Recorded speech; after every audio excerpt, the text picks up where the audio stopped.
Hello, Assalamu alaikum viewers. As I've told you in my previous video that in the next video I'm going to tell you about the history of English literature regarding Celtic Britons, Anglo-Saxons and Normans. In that video I'll try to narrate all the incidents which have taken place during that era. First of all, Celtic Britons history के बारे में हम लोग discuss करेंगे. Arrival of people, वहाँ पे Celtic के people आते हैं. The Celtic speaking people arrived from the European continent who soon came to form the two tribes which are Brittonic Gaelic and Pictish people. दो किस्म की यहाँ पे ट्राइब्स आती हैं, ब्रिटोनिक गैलिक एंड पिक्टिश पीपल. अब इन दोनों ट्राइब्स को आप लोगों ने ध्यान में रखना है क्योंकि आगे जाके इन दोनों के बारे में कुछ ना कुछ बात डिस्कस होगी और लिंक बनेगा. अब यहाँ पे जो मैंने मैप शो किया है, pink colour shows the Britannic speaking community which has spread in the late 6th century. यहाँ पे ये पिंक कलर ये जो यहाँ पे है ये शो करता है कि यहाँ पे ब्रिटोनिक जो स्पीकिंग कम्युनिटी थी वो यहाँ पे एग्जिस्ट करती थी. बेसिकली जो ब्रिटन्स वर्ड है ये कहाँ से आया है? द ब्रिटन्स, ओल्ड इंग्लिश में इसको ब्रिटन्स BRYTTAS बोला जाता है. Also known as Celtic Britons और ancient Britons. They were the Celtic people और Celtic Britons. अच्छा, ये जो दोनों ट्राइब्स थे ब्रिटोनिक एंड पिक्टिश, ये दोनों आपस में यूनिफाइड नहीं थे. मतलब कि इनको आपस में कोई कम्युनिकेशन उस तरह से रब्त नहीं था, राब्ता वगैरह नहीं था इन लोगों का. सो आपस में ये फाइट्स वगैरह भी करते रहते थे. आगे जाके इन दोनों की फाइट्स का कुछ ना कुछ नतीजा तो निकलेगा. सो इन दोनों फिर दोबारा से बता रही हूँ, बेशक आप लोग लिखना चाहते हैं तो लिख लें ब्रिटोनिक गैलिक और पिक्टिश पीपल के बारे में. देन इसके बाद क्या होता है? Invasion of Romans from 43 to 410 AD. अच्छा, सबसे पहले जैसे कि आप लोगों को पता है कि मिथ है कि एक जूलियस सीजर जो है उसने सबसे पहले कॉन्कर किया है. बट 43 AD इन्वेजन ऑफ ऑयलस प्लेटियस नाम का एक बंदा है, उसने इन्वेट किया है. He led the Roman invasions of Britain in 43 AD and served as governor. But फिर क्या होता है? In 47 AD में ये क्या करता है? एक किस्म की समझे उसको अपने घर की याद आती है और whatever. He returned back towards his homeland or the country which is Rome. रोम चला जाता है. और फिर क्या होता है कि जाहिर सी बात है जब कोई कंट्री या कोई इस तरह से ट्राइब वगैरह किसी जगह पे इन्वेट करता है, as if we take our example the subcontinent was also occupied by the Britons, तो वहाँ पे कुछ इम्पैक्ट रह जाते हैं वहाँ की ट्रेडिशंस और कस्टम्स वगैरह के. So they brought the Roman custom laws and they enforced in that area. वहाँ पे उनकी जो कस्टम्स वगैरह हैं उन्हीं की तरह हो जाते हैं. And they also brought Christianity. और फिर उसके बाद क्या होता है? अच्छा, एक और बात इसमें ध्यान में रखनी है कि they fail to conquer the land of Pictish जो ट्राइब थी उसको ये कॉन्कर नहीं कर सका ऑलिस प्लेटियस, और ना ही जूलियस सीजर कर सका. फिर आगे आ जाती है हमारी Gallic war 55 and 54 BC. 55 and 54 BC को तो आप लोग खूब जानते होंगे because in that era Julius Caesar came in that land and he invaded. Gallic war के थ्रू सब कुछ होता है. In Gallic war Julius Caesar invaded Britain twice इस वजह से क्योंकि पहले किसने किया था? ऑलिस प्लेटियस ने पहले कॉन्कर किया था. और फिर आते हैं जी हमारे Julius Caesar. At the beginning of the 5th century Romans left the Britain. और फिर क्या होता है? वहाँ पे दोबारा से उनके इन्फ्लुएंस वहाँ पे छूट जाते हैं. 5th century में क्या होता है कि रोमन्स वहाँ से चले जाते हैं क्योंकि आई थिंक सो उनकी अपनी लैंड पे कुछ कब्जे वगैरह हो रहे होते हैं या कुछ इस तरह से कुछ ना कुछ उनको थ्रेट्स हो रहे होते हैं. तो so that's why they left that land. यहाँ पे आप लोग मैप में भी पिक्चर में भी देख सकते हैं कि ये जूलियस सीजर है और इसके साथ शिप्स हैं. ये शिप्स लेके जा रहा है, रिवर टेम्स को पार करके वहाँ पे गया है. अब जाहिर सी बात है कि कोई अगर कंट्री आती है तो वहाँ पे उसके इन्फ्लुएंस तो ज़रूर आते हैं. Influence of Romans. First of all ये जो रोमन्स थे ये क्या यूज़ करते थे? लैटिन. तो लैटिन जो है वो वहाँ के लोगों में, केल्टिक पीपल में वहाँ पे रच बस गई, वो लोग उसी को बोलना उन्होंने स्टार्ट कर दिया। एक तो पॉइंट ये हो गया। दूसरा, हेड्रियंस वॉल। अब जो जूलियस सीजर था उसने एक वॉल बनाई, ये जो वॉल आप लोग पिक्चर में भी देख सकते हैं, इसको हेड्रियंस वॉल बोलते हैं, ये अभी तक भी मौजूद है। और थर्ड जो बात है वो क्रिश्चियनिटी, इन्होंने यहाँ पे एक नया मजहब, एक नया रिलीजन जो है वो इंट्रोड्यूस करवाया। क्या होता है कि Romans left the Britain's, Romans जो है वो उनको छोड़ के चले जाते हैं। फिर क्या होता है कि दोबारा से, अब पिक्टिश मैंने आपको बताया था, दोनों ट्राइब्स, एक तो एक ट्राइब होती है ब्रिटोनिक गेलिक और दूसरी है जी पिक्टिश ट्राइब। अब जो पिक्टिश ट्राइब है ये थोड़ी सी पावरफुल है, पावर में ज़रा इसके पास पावर ज़रा ज़्यादा है as compare to the Brittonic Gaelic. तो ये अटैक्स करना स्टार्ट कर देती है। पहले जब होते हैं रोमन्स तो तब इतने नहीं करती है, लेकिन जब रोमन्स चले जाते हैं तो ये देखते हैं कि बड़े वीक हो रहे हैं, चलो जी इन पे अटैक करना स्टार्ट कर देते हैं। तो पिक्टिश ट्राइब जो है वो इनके ऊपर अटैक करना स्टार्ट कर देती है। फिर जब पिक्टिश इन पे अटैक करती है तो माइग्रेशन होती है, किनकी? जर्मेनिक ट्राइब्स की। जर्मेनिक ट्राइब्स जो हैं वो यहाँ पे आते हैं और वो अपने एरिया से यहाँ पे माइग्रेट करते हैं रिवर्स के थ्रू। अब ये जो ट्राइब्स हैं ये बहुत इंपॉर्टेंट है, इनका बहुत ज़्यादा इन्फ्लुएंस है in the history of English literature. These tribes are Angles, Saxons and the Jutes. अब ये जो ट्राइब्स थे तीनों के तीनों, इनमें से जो एंगल्स था वो सबसे ज़्यादा पावरफुल था, जो कि जर्मनी से आया था। उसके बाद सेक्सन्स और द ज्यूट्स जो कि डेनमार्क से आए थे। अच्छा, ये अपने साथ ना एक ओल्ड इंग्लिश की जो लैंग्वेज है वो भी लेके आए थे। There settlements push the Britain's, उन्होंने क्या किया कि ब्रिटन्स जो गेलिक ब्रिटन्स वहाँ पे रहते थे या केल्टिक ब्रिटन्स रहते थे, उनको उन्होंने पुश किया दूसरे ट्राइब्स की जानिब। वो अब मैं आगे आप लोगों को बताऊंगी। लेकिन यहाँ पे ये क्या करते हैं कि ये देखिए आप लोग मैप में, यहाँ पे एंगल्स, यहाँ पे ये पिंक वाले में एंगल्स आते हैं, ब्लू वाले जगह पे सेक्शंस आ जाते हैं और ज्यूट्स जो आते हैं वो इस जगह पे आते हैं। एंगल्स का ये एरिया हो गया और सेक्शंस का यहाँ पे। यहाँ तक बात आपको समझ आ गई। नेक्स्ट है जी एंगल्स, सेक्शन और ज्यूट्स। ये मैंने आपको अभी पीछे भी बताया है कि ये क्या करते हैं मिलके। जाहिर सी बात है जहाँ पे उन्होंने अटैक किया तो थोड़ा सा उनको वहाँ से थ्रेट भी था, तो उन्होंने क्या किया, यहाँ के जो लोग हैं केल्टिक ब्रिटन्स, उनको उन्होंने पुश कर दिया towards these places, Wales, Dumnonia and Brittany. तो इन तीनों जगहों पे हम लोगों को भेज देते हैं जो यहाँ के रहने वाले होते हैं, लेकिन फिर भी थोड़े से लोग रह जाते हैं। अच्छा, एक और बात आप लोगों ने ध्यान में रखनी है कि एंगल्स और Saxons they remain there for approximately 600 years, but Jutes जो थे वो मैंने आपको बताया कि लेस पावर होने की वजह से फिर वो पीछे हट गए और उन्होंने वो जगह छोड़ दी। ये जो ज्यूट्स थे इन्होंने ये जगह छोड़ दी, तो पीछे क्या रह जाते हैं, ये दोनों ट्राइब्स। इसी वजह से हम लोग कहते हैं कि एंग्लो सेक्शन पीरियड या Anglo Saxon literature.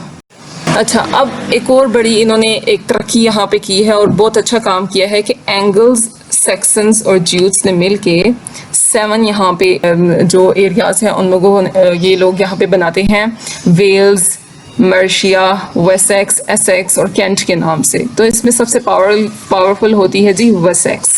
Then literature की बात करते हैं क्योंकि हम लोग बेसिकली लिटरेचर को टच कर रहे हैं। So come towards the literature point of view. Literature of Anglo Saxons, क्या क्या होता था। एक तो अब मैंने आपको बताया कि एंग्लो सेक्शंस अपने साथ ओल्ड इंग्लिश लिटरेचर लेके आए थे। अब ओल्ड इंग्लिश लिटरेचर में क्या क्या होता था, it consists of sermons of saints because they were Christians, their lives, biblical translations होती थी, translated Latin works होते थे। मैंने आपको बताया है कि रोमन्स अपने साथ लैटिन की जो ज़ुबान है वो लेके आए थे। wills and other legal works होते थे, practical works on grammar and medicine, geography and poetry वगैरह, ये सारी चीज़ें लेके आए हैं लिटरेचर में। अच्छा, इनकी पोइट्रीज होती थी, 2 kinds of पोइट्री थी इन लोगों की। 2 kind of पोइट्री। फर्स्ट उनकी होती थी जी हीरोइक पोइट्री जो एंग्लो सेक्शंस के लोग थे, और दूसरी इनकी थी रिलीजियस पोइट्री। मैन्युस्क्रिप्ट्स इनके होते थे जिनमें से 4 मैन्युस्क्रिप्ट्स आप लोग देख सकते हैं कि यहाँ पे 1, 2, 3 बहुत ज़्यादा ये इंपॉर्टेंट है एंड 4। सो फर्स्ट मैन्युस्क्रिप्ट होता है जूनियस मैन्युस्क्रिप्ट जिसे पहचाना जाता है कैडमियन मैन्युस्क्रिप्ट के नाम से। और hardly I think so 400 surviving manuscripts हैं, जिनमें से 189 जो है वो मेजर मैन्युस्क्रिप्ट्स हैं। फिर उसके बाद आ जाता है हमारा नोवेल कोडेक्स है, वो वाली मैन्युस्क्रिप्ट आ जाती है जिसमें बियोवुल्फ हम लोग देखते हैं कि ये हीरोइक पोइम है। आगे जाके इसके बारे में हम लोग डिस्कस करेंगे। ये नोवेल कोडेक्स में हमें मिलती है। 4 किस्म के मैन्युस्क्रिप्ट्स होते हैं। थर्ड वन है जी एग्जेटर बुक, जो कि बहुत ज़्यादा इंपॉर्टेंट है, इज़ एन एंथोलॉजी होती है इसमें। यहाँ पे जो एंथोलॉजी का वर्ड है उसका मीनिंग है जी अ पब्लिश्ड कलेक्शन ऑफ पोइम्स और अदर पीसेस ऑफ राइटिंग। जो पोइट्री और अदर पीसेस की राइटिंग की होती थी, कोई भी अगर वर्क होता था तो वो उसको एंथोलॉजी कहते हैं। एंथोलॉजी जो है वो एग्जेटर बुक में है। वर्सली बुक जो इसमें क्या होता था, contains both poetry and prose. So ये 4 मैन्युस्क्रिप्ट्स हैं, ये बहुत इंपॉर्टेंट है, इनके नाम आप लोगों ने याद रखने हैं। Junius manuscript, Nowell Codex, Exeter books and Vercelli book. अब आप लोग सोच रहे होंगे कि ये सारी एंग्लो सेक्शंस की बातें, ये सारी बातें हमें पता कहाँ से चली। एक्चुअली इन 1731 बेड नाम का एक आदमी है, bed, he wrote the book on ecclesiastical history of the English people। ये बंदा है वो जिसने ये बुक लिखी है, और इसमें इसने सारे इंसिडेंट और इवेंट्स जो एंग्लो सेक्शंस के दरमियान या उस टाइम पे, उस पीरियड पे होते रहे, इसने इस पे एक बुक लिख दी है। बेसिकली क्या होता था कि लोग जो थे वो वॉरियर्स थे, थोड़े से लाइक बारबेरियन टाइप लोग थे, कह सकते हैं आप लोग, जो अनसिविलाइज्ड होते हैं। तो ये हर वक्त वॉर्स वगैरह में ही इनका वो ज़्यादा इम्पैक्ट हुआ करता था। तो ये ओरल लिटरेचर होते थे, मतलब कि वर्बली ये लोग जो हैं वो एक दूसरे को सुना दिया करते थे, और जो कुछ भी होता था वो पढ़ लिया करते थे। इनमें राइटिंग का कोई इस तरह से वो नहीं था, लेकिन जो कुछ था थोड़ा बहुत वो इन्होंने कर लिया। लाइक मैंने आपको पीछे भी बताया कि 400 जो हैं वो मैन्युस्क्रिप्ट्स हमें मिले हैं, जिनमें से आई थिंक सो 189 जो है वो अभी तक मेजर आ रहे हैं। टॉप जो है वो 189 है। तो बेड ने बहुत अच्छा वर्क किया, thanks to him, gratitude towards him. Ecclesiastical History of the English People इसने लिख डाली। देन सबसे ग्रेट पोइम जो कि एपिक पोइम कहलाती है, बियोल्फ। ये लिखी गई है जी बिटवीन 975 एंड 1025 के दरमियान। एंड इसकी जो लाइनें हैं वो कितनी हैं जी, 3182 इसकी लाइन्स हैं, और ये एपिक पोइम है और आजकल इंग्लैंड की नेशनल एपिक पोइम भी मानी जाती है। ये बहुत लॉन्ग और इम्पोर्टेंट वर्क है इस टाइम का। This story is set in Scandinavian in the 6th century। Scandinavian में ये उस टाइम की स्कैंडिनेवियन जो कंट्री है वहाँ की थिंग वगैरह बता रही है, और 6th सेंचुरी के बारे में है। 6th सेंचुरी के वहाँ के उस टाइम का जो इंसिडेंट्स होते थे और इवेंट्स होते थे तब की है ये। बियोवुल्फ बेसिकली इसमें क्या स्टोरी है कि ये मॉन्स्टर्स वगैरह से लड़ता है। पहले एक मॉन्स्टर होता है, उससे इसकी लड़ाइयाँ होती हैं, फिर उसके बाद उसकी मदर मॉन्स्टर होती है उसके साथ, और फिर ड्रैगन के साथ थोड़ा इसकी झड़प होती है। And then after that without his successor ये मर जाता है। और मैंने अभी आपको पीछे बताई जो 2nd नंबर पे मैन्युस्क्रिप्ट है, नोवेल कोडेक्स, उसमें इसका नाम दिया गया है, और उसको बियोवुल्फ मैन्युस्क्रिप्ट भी कहा जाता है क्योंकि इसमें बहुत लंबी ये पोइम है। मैंने आपको बताया बहुत इंपॉर्टेंट पोइम है, तो इसको वहाँ पे डिस्कस किया गया और उधर डाली गई है उस मैन्युस्क्रिप्ट में, ये नोवेल कोडेक्स में। जो थर्ड जो इसकी इंपॉर्टेंट बात है वो ये है कि ये एपिक पोइम है, हीरोइक पोइम है, बहुत इसमें ग्रैंड किस्म का एक थीम है, और हीरोइक क्वालिटीज़ और डीड्स वगैरह बताई गई हैं। मैंने आपको बताया कि या तो रिलीजियस पोइट्री होती थी या तो फिर हीरोइक पोइट्री होती थी।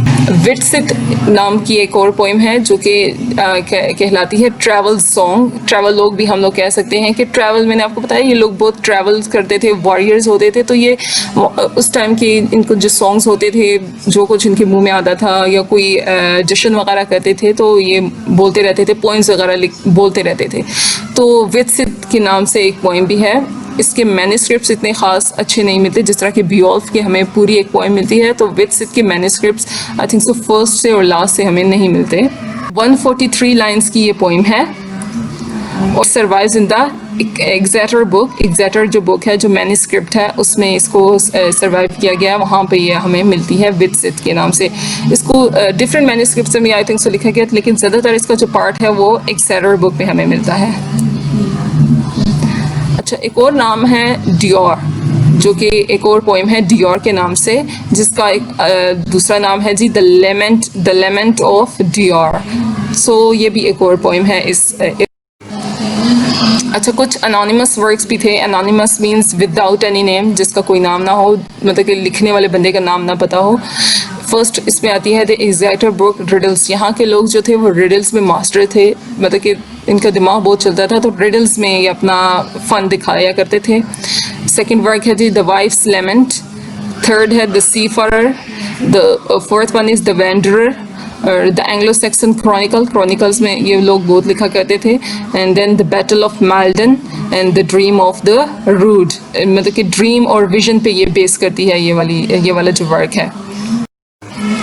देन आ जाता है जी किंग्स के बारे में कि कौन से प्रोमिनेंट किंग्स हुआ करते थे उस एरा के। फर्स्ट ऑफ ऑल जिसका नाम आता है एल्फ्रेड। अच्छा, इसने लिटरेचर में भी बहुत सा काम किया है, लिटरेचर में इसने बहुत ज़्यादा काम किया है, और इसका एरा जाता है 871 से 899 तक।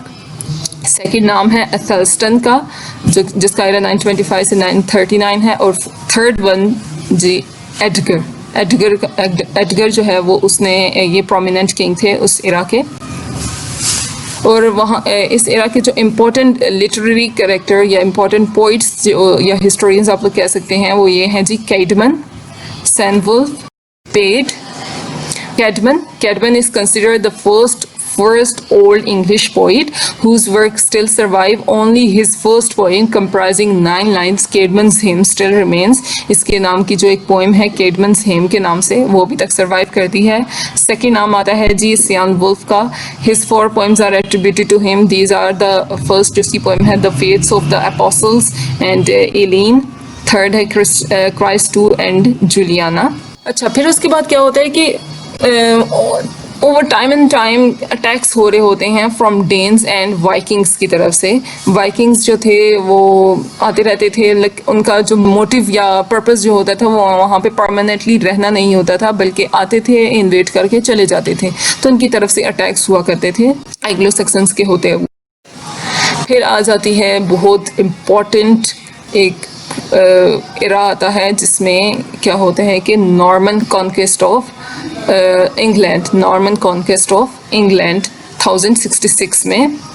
अच्छा, ये क्या होता है कि नॉर्मंडी की तरफ से 7000 का सोल्जर्स आते हैं, और जो विलियम खुद होता है जो कि लीड कर रहा होता है इन आर्मीज़ को, वो उसके साथ 700 जहाज़ भी आते हैं, शिप्स भी आते हैं। William the conqueror first, William इसके नाम के साथ जाना जाता है, William the first, William the conqueror the first 1066 में ये आता है। और बैटल ऑफ हेस्टिंग होती है। अब ऐसी तो नहीं कोई दे देता, ज़ाहिर सी बात है बैटल्स होती हैं, तो एंग्लो सेक्सन्स भी पावरफुल थे और नॉर्मन्स ज़रा ज़्यादा पावरफुल थे, तो बैटल ऑफ हेस्टिंग होती है। अब बैटल ऑफ हेस्टिंग में क्या होता है कि हेरोल्ड गॉडविंसन जो कि वहाँ का एंग्लो सेक्सन का किंग होता है, वो मुकाबला करता है इसका विलियम कॉन्करर का। एंड क्या होता है एंड में he was killed in the battle में उसको मार दिया जाता है। फिर एरा शुरू होता है एंग्लो नॉर्मन पीरियड, जो कि बहुत इंपॉर्टेंट है हिस्ट्री ऑफ इंग्लिश लिटरेचर में। नॉर्मन्स वर स्पीकिंग फ्रेंच, जैसे कि मैंने आपको पहले बताया है कि वो जो रोमन्स थे वो क्या बोलते थे लैटिन, लेकिन जो नॉर्मन थे वो क्या बोलते थे फ्रेंच। तो इसी वजह से इनके इन्फ्लुएंसेस, ओल्ड इंग्लिश में इन्फ्लुएंसेस मिलते हैं हमें फ्रेंच एंड लैटिन के, और जर्मनी के भी, जर्मैनिक, क्योंकि जर्मैनिक थे वो एंग्लो सेक्सन्स, तो जर्मनी के भी थोड़े से हमें इन्फ्लुएंसेस मिलते हैं। Normans were speaking French. और विलियम जो था, विलियम द कॉन्करर, उसने क्या किया था, मना कर दिया था। He forbade Old English to teach in schools. उसने ओल्ड इंग्लिश को बिल्कुल ख़त्म कर दिया कि उनको स्कूल्स में ना पढ़ाया जाए। ठीक है, अब इंशाल्लाह नेक्स्ट वीडियो में हम लोग एंग्लो नॉर्मन्स को और आगे एज ऑफ चौसर को हम डिस्कस करेंगे। So if you have any difficulty you can just leave a comment in the comment section. अल्लाह हाफिज़।